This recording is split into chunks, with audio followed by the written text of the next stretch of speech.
Welcome to a new episode of our podcast series AI.Proof. Here we talk about the future. Dear Sabine, thank you for being here with us. Would you like to introduce yourself? Well, thank you first again for the invitation. Very kind that I can be here today. My name is Sabine Proßnegg, and I studied law in Graz and in other places with Erasmus as well. And I worked in different places, and since 10 years I work at the FH-Prof in Kapfenberg, mostly in the area of IT law. Okay, so from Graz to Kapfenberg. Yes, more or less. Okay. Okay. You are personally involved in IT law, data protection, law and privacy data protection. What fascinates you personally about this topic? Well, when I started to study law, IT law was only like legal informatics, where you could find some data online. But today, everything is IT law. So every area of the law, every aspect is IT law, because our world is now a digital one as well. That's true. Our world is a digital world, a big word. Mm-hmm. Okay. If you had to explain to young people, because we're in a school here, in one sentence, why data protection is important in the age of AI, what would this sentence be? Well, I like to compare data protection to your door at your room at home. So would you allow your parents to take away that door? Probably not, I think. And your parents have your best interest at heart. Now, big tech companies do exactly that. They take away your door, so we should care about that. Okay, you should care about your door. Yes, definitely. Okay. Many young people use AI tools, apps, social media, and smart devices in their daily life.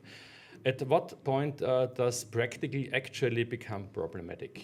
Yeah, I think we have a little bit to divide. On the one hand, from a personal point of view, it's this constant urge to look at your mobile phone, for example, or to use it, never put it away, not even at night times. I think that is problematic from that point of view. And from a legal point of view, I think it's this permanent collection of your data, your personal data, combining them, using them all the time. So that's a problem. Okay. Where do young people often encounter AI without noticing it? Well, AI is a very broad term. The AI comprises many different things. So an ordinary spam filter, for example, usually already works with AI, but also recommendations on online shoppings, for example. But I think where most young people encounter AI is social media platform. They're like predictive recommendation systems, and also the Instagram filters, for example, all those things. Okay. What do you think about social media? Do you think it should be forbidden in schools? Well, I think in schools we should use as little digital things as possible, because we have to train our brain. I think that's one of the very important things. But of course, we have to work with it and critically think about it. Okay. What makes AI more sensitive than classical apps or websites from the data protection point of view? Yeah, I think it's so ubiquitous these days. So they use all the data for the training. They are constantly and permanently spread all over the world. If you want to make your right to deletion of data, it's simply not possible. So your data is used for training purposes, and your data is handed over to everybody who is asking a question to the AI. Okay, so everybody is using my data. Of course, yes, they are. Okay. Okay, can you say, the more personalized a service is, the more it knows about me? I say the simple answer to that is yes. Okay. Definitely. Okay, Okay. Many simple clicks on accept for data protection conditions. Is real consent even realistic in everyday digital life? So real proper consent where you read every term of use and data protection declaration would not be possible. But I think make it a habit of yourself to never accept things, always reject whatever is possible, and just be sensitive about that. This something like this cookie. Yes, cookies. For example, exactly, yeah. Okay. What should young people, because we're in a school here, understand before entering personal data into an AI system? Yeah, I think the most important thing to know is do not enter personal data into AI systems. You never know what is happening with them. Okay. So, and they're for sure used for training purposes or whatever. So don't enter personal data. Okay. So don't enter. Don't enter. Okay. Easy answer. Easy answer. Okay. Is there any data that should never be entered in a chatbot or in an AI system? Yeah, as we said, personal data, for example, Okay, but yeah. also everything that you consider to be secret, that is something that you wouldn't put like on a blackboard in your community, Okay. for example. Okay. So don't enter as little as possible. Okay. Okay. How can you tell if an app or AI system service handles data in a trustworthy way? Yeah, I think that's one of the problems. We cannot really tell whether they do it or not. What we can do, of course, is read their terms and conditions and so on. So maybe they assure you that they are trustworthy. Some even don't do that, so then you don't use them. But if they do, we still don't know, but at least they told us so. So you can never be completely sure of that. Okay. Okay. Thank you. What does data economy actually means for you? Yeah, data economy, I think, is quite important these days because it simply means that there are new business models for companies with the data they gather. So it is also an opportunity, of course, and not only a problem. So data economy is a very important part and will be even more important in the future. Okay, I think so too, yeah. And how can you live it in everyday life without going completely offline? Yeah, I think like going completely offline is not possible. It's not an option anymore.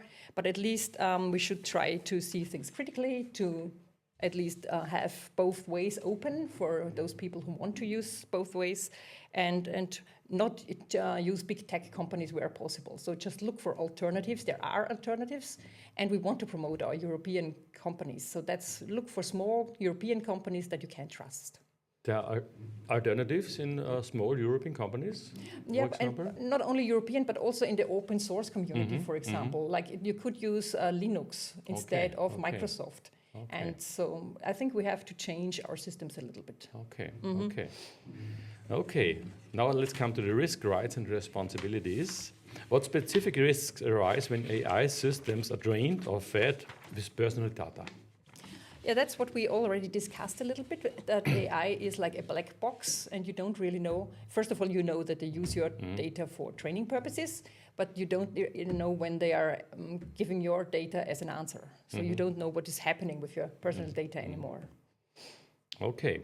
What can happen if sensitive data such as photos, health information, location data or private chats falls into the wrong hands? Yeah, many things can happen here. We know that cybercrime is a growing market. So phishing, this spear phishing, these new ones where they really address you very on a personal level, the theft up to social scoring.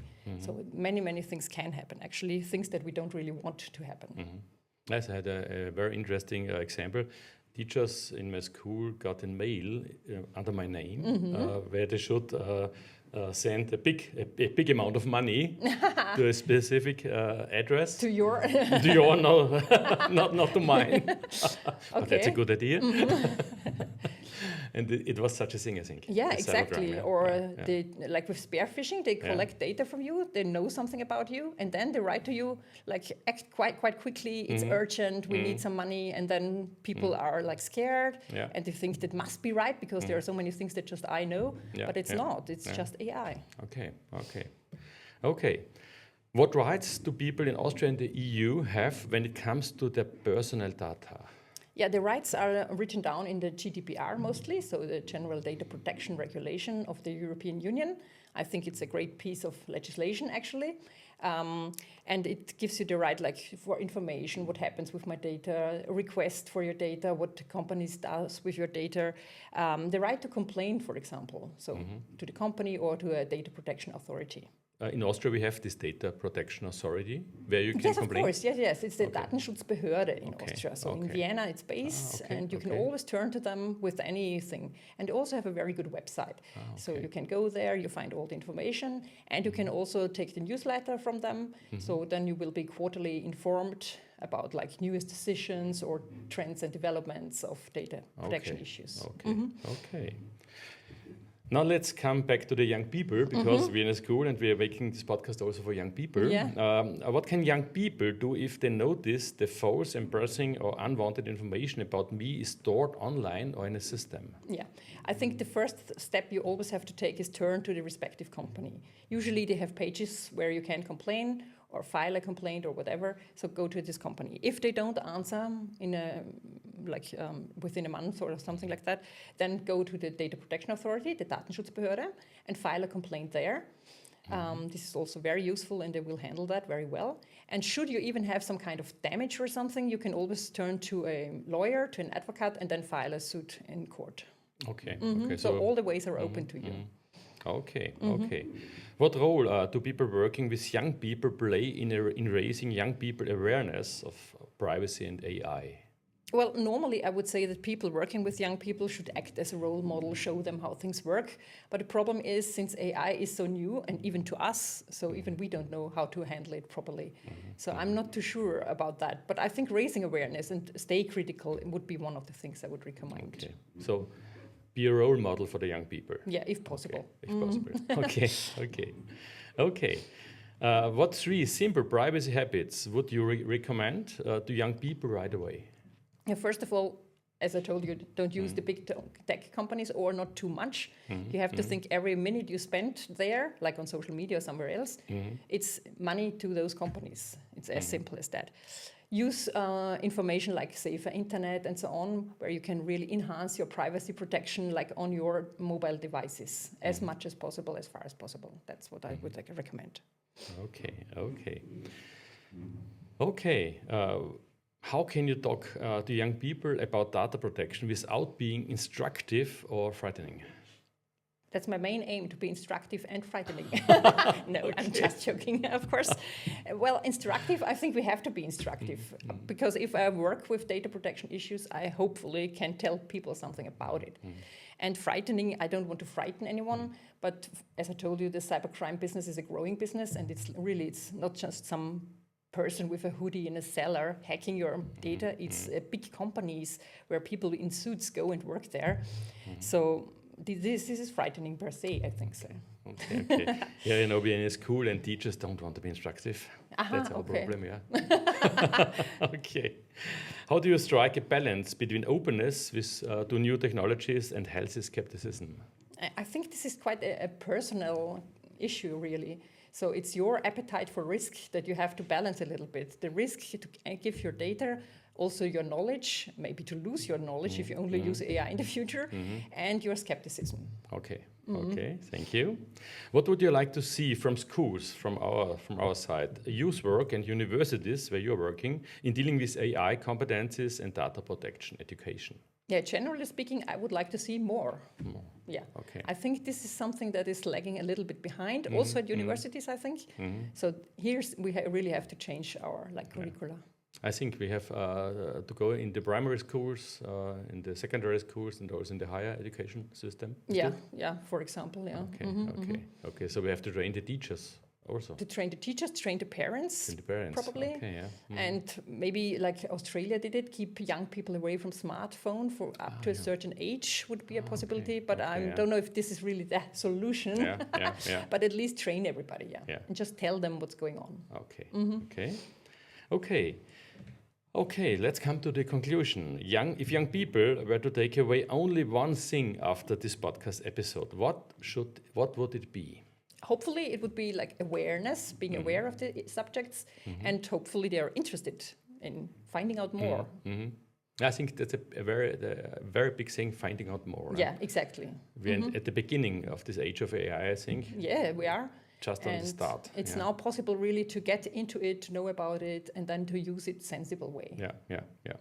Okay, but you think we have to use it?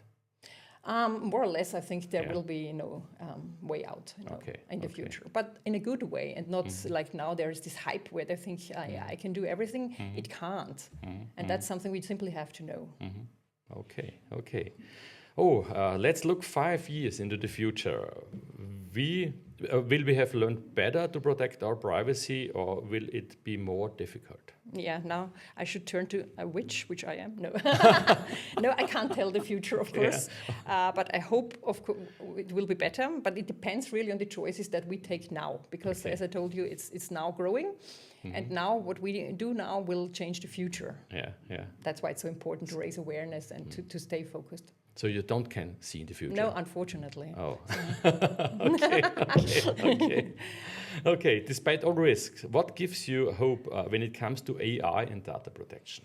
Yeah, hope, I think, especially young people, because I think they're handling things really well, and I'm optimistic about that. Absolutely. So you think young people is the They will find they will solutions. find I think that we are not even thinking about them now. Okay. Yeah. Yeah, we have the same experience in our school. So young people know lots of things. Yeah, they do. And they think differently and look at things in a new way. And so I think this will be helpful in the future. Okay, then let's come to a word wrap. We have one question, and I would like you to answer in only one short sentence. Okay, let's start. Ready? Yes, ready. Okay. Okay.